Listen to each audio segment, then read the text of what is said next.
first Canadian Football League Hamilton Tiger Cats wideout Jalen Acklin with a great adjustment and catch. See, can you get up and run in the CFL, or is it college rules there? No, NFL rules. Well, then he should have got up and run there. I think a knee might have touched him when he was on the ground. Watch him when the guy goes over top of him.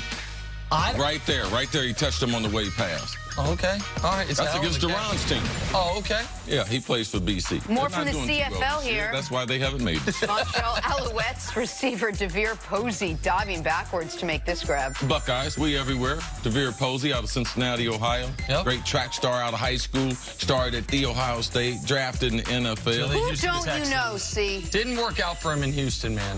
But good for him carving out something in the CFL. Yeah, big-time play. One of the best receivers they have in CFL. Finally, a little high school football down in Virginia. Benedictine Prep quarterback Jay Wolfolk with an incredible 39-yard touchdown run.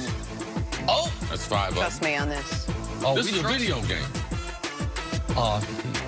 Then he fumbled at the end, though. Oh, fumbled in the end zone. That's a touchdown. Okay. Kind of like those uniforms. There we go. I like the high school highlights, man. I love high school football highlights because you don't get great video. Got the sideline angle. I love it. All right, moving on. As the Dallas Cowboys inch their way closer to the start of the season, they do so without Ezekiel Elliott, their star stud, everything running back, still waiting for his new deal. Haven't heard much from Zeke of late, but yesterday an article came out from an interview back in July before his holdout began, where he said this: I love playing for the Dallas Cowboys. I love the organization, my teammates. I do want to be a Cowboy for the rest of my life, and hopefully that is a possibility. But even Emmitt Smith, the greatest running back ever, ended up going to play a couple of years for another organization. So it's just the nature of the game, but I want to be a Dallas Cowboy for as long as I can. See, given that, you think Zeke still feels this way more than a month after making those comments? Yeah, absolutely. I think that he's strong in his conviction as far as he's outplayed his contract, even though he's a top 5 pick. He wants to reset the market for running backs. He believes that running backs have been disregarded, undervalued. And in the last several years, you have seen with him, Todd Gurley, and Saquon last year, as far as the Giants, if you have a featured running back, he is worth the money. He's worth that type of draft pick. But he's got the right perspective. Even Evan Smith had to go somewhere at the end of his career. A lot of players do, and now with the ever-changing, with the salary cap, with the money available. But it would be great for him if he had the brand of playing for The Ohio State and then playing for the Dallas Cowboys and called it a career. He'd make a lot of money just on those branding power of those two institutions, Ohio State being one of the most popular college football brands, and of course the Dallas Cowboys being one of the most popular brands in sports around the world. Of course, yes, that's what he'd like to do, but the reality is ultimately you probably have to go somewhere else. If you're going to have a long career, typically it's going to happen at the end. But right now he should want to be a Dallas Cowboy. It's great. They have a great venue to be able to play their games. They got a good young roster. They got a quarterback that really, really needs them. So the fit is more there than like any other place that I believe that he'll be able to be where we have all these throwers in the league. And a really good young offensive line that he could grow with and play with throughout his career. You're not going to find a better, for a running back, offensive line situation and ownership situation, I would imagine, than the Dallas Cowboys, especially a running back who a couple times already has shown up in Roger Goodell's office.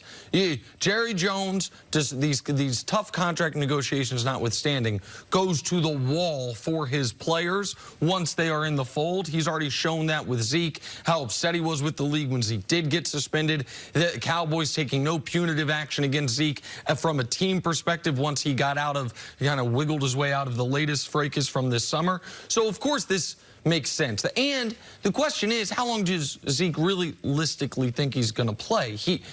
I would imagine right now they're trying to negotiate a 4-year contract extension.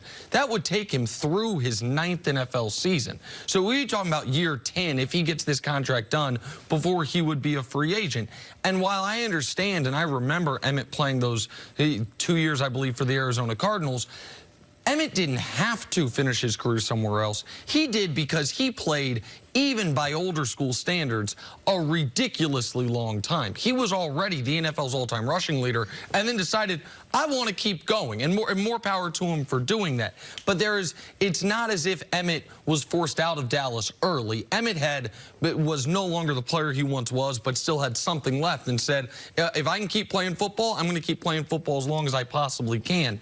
So I get why Zeke would want to do this. And in this interview, well, without saying it, I think he is saying it, he's acknowledging some of the points Steven and Jerry have made, which is there are some benefits to being a Dallas Cowboy, particularly being a lifelong Dallas Cowboy, that other franchises can't offer you. It's why Chris talks about all the time. Troy, Emmett, and Michael Irvin all still make their homes in Dallas. That the cachet of that organization and being considered a lifelong Cowboy, even if at the end of your career you catch on somewhere else. Like, nobody cares that Jerry Rice played for the Seahawks and the Raiders. Right. You think of him as a San Francisco. Nobody thinks of Chris Carter as anything other than an Eagle briefly in the beginning, but a Viking. People think of you as a Viking even though you played with Miami. We had a brief moment with the Dolphins with that new helmet and everything. Right. Someone else in my body. It didn't work out, but nobody. And so you see, who did Hakeem Olajuwon play for? The Rockets, not the Raptors, even though technically he did. So the last couple years of career notwithstanding, I do believe Zeke wants to be a Dallas Cowboy through the prime and after the prime of his career, and I think that's what he's communicating. Zeke knows what the Dallas Cowboys offer him as far as a home for the next couple years, but I'm sure Jerry Jones also knows what he gets from Zeke. This is, as we call him, a once-in-a-lifetime running back. I mean, one of these really, really great athletes who you know is going to deliver, who you know has been a winner for you. How much is this Jerry's pride? He knows football. You talk about how much he knows the game. He knows how much he needs him. Is there a little bit of pride that's sort of working its way in here? Well, I think you don't become a multi-billionaire without some type of pride. But Jerry will tell you, I love the game. At the beginning of the day and the end of the game, he loves football. It's been part of his blood for a long, long time. And he feels like he understands football. But the one thing he understands is the product. And the product he's got out there on the field, he realized the best player is still in Mexico. And their chances, if they want to host the Lombardi Trophy, they have no chances without Ezekiel. Jerry knows that. He hadn't expressed that verbally, but he knows that. So I believe that a deal will get worked out because Jerry is a tough negotiator, and he's willing to stare down anyone, and that's what they're going to have, a showdown, stare down, you know, there in Dallas. And real quick, I want to revisit something you said yesterday. You put basically 1 week from today as the drop-dead date for this to get done for Zeke to be able to play week 1. Correct? That if it's not done by Tuesday of the first week of the season, he wouldn't be able to play week 1. Jen and I were discussing this before the show.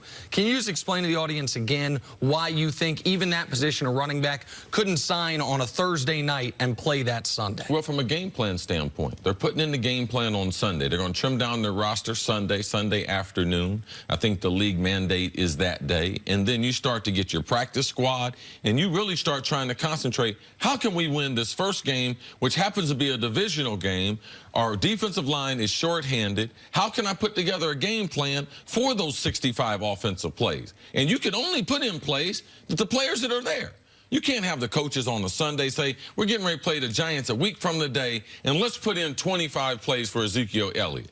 Are you crazy? You are wasting time. You have to be able to put in stuff that you know the next day, because typically you have an abbreviated off day, which is typically Tuesday. But on that first week of the season, man, that ain't no off day. Like, you going in to work on that day, and they put the game plan in, and then they reveal the whole game plan on Wednesday. You get the big days a week, big days of the work week, Wednesday and Thursday. Tidy it up on Friday, and it's 48 hours from kickoff. It's time to get ready. And if the player is not there, regardless of how much they want him and or miss him, you won't have a game plan that has the coaching staff distracted, and the team would immediately see when they installed it, wow, they were not prepared for Ezekiel not to be here. All right, well, if Zeke isn't there, it's Tony Pollard or it's Alfred Morris who will probably get those duties. Coming up, bad news for Tom Brady and the Patriots. That's next on First Things First.